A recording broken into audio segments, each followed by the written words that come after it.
Governments around the world are calling Julian Assange of WikiLeaks a terrorist. The government of Sweden is dredging up old but thrown out sexual assault charges against him as well. The absurd charge is that he had consensual sex with a broken condom, not a felony and not an extraditable offense, not even a crime in most of the world.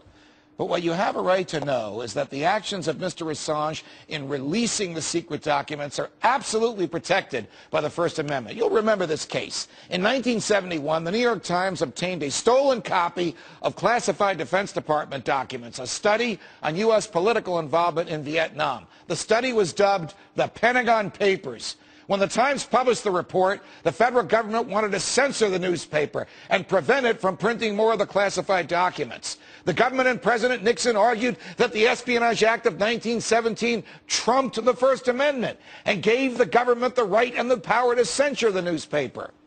Fortunately, the Supreme Court disagreed and ruled 6-3 that the First Amendment trumps the Espionage Act and that a free press was absolutely necessary and was the check on the government.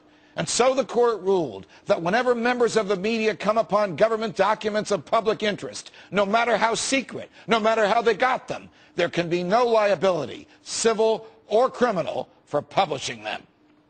The attacks on Assange is another example of government trying to quash the voice of dissenters. Mr. Assange did not steal these cables, he merely published them.